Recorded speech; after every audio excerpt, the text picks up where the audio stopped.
Écoutons maintenant la réponse immédiate du Seigneur. Et Nathan dit à David, l'Éternel pardonne ton péché et tu ne mourras point. Amen. Réponse immédiate. Oh, ça nous rappelle Proverbe. Est-ce que vous aimez la Bible? Amen. Quand tu demandes pardon, Dieu te pardonne immédiatement. Ah non, mais David, vraiment, il faut maintenant que tu puisses faire ceci. Et vous savez, la beauté de l'histoire. David est demeuré toujours l'homme selon le cœur du Seigneur.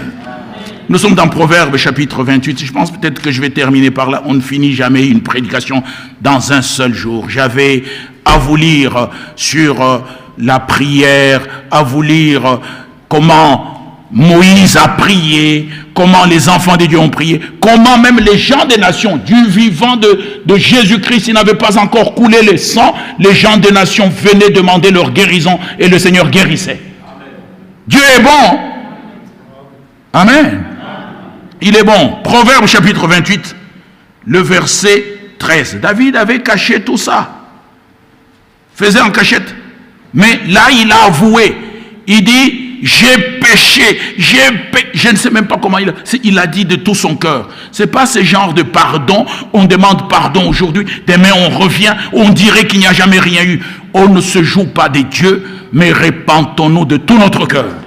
La repentance est un regret sincère. Ici le verset 13 dit, c'est lui qui cache ses transgressions ne prospère point.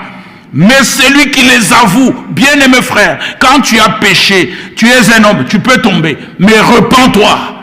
La repentance arrête la colère de Dieu dans ta vie. Si tu as fait des choses qui ne sont pas bien, contraires à la parole, repens-toi. Alléluia. Celui qui cache ses transgressions ne prospère point. Repentons-nous, je peux dire. Alléluia. Pour que ça ne soit pas simplement repens-toi, non, frère Didier est saint. Non, frère. Tous nous avons le droit de nous repentir. Amen.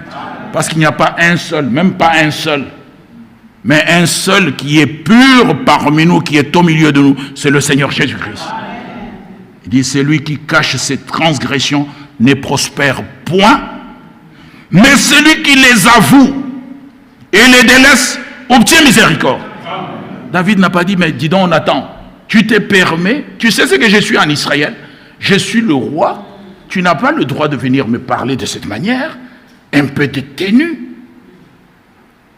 Un peu de tenue. Mais qu'est-ce que c'est que cette histoire? J'ai le droit sur tout le monde. Ah non frère, le péché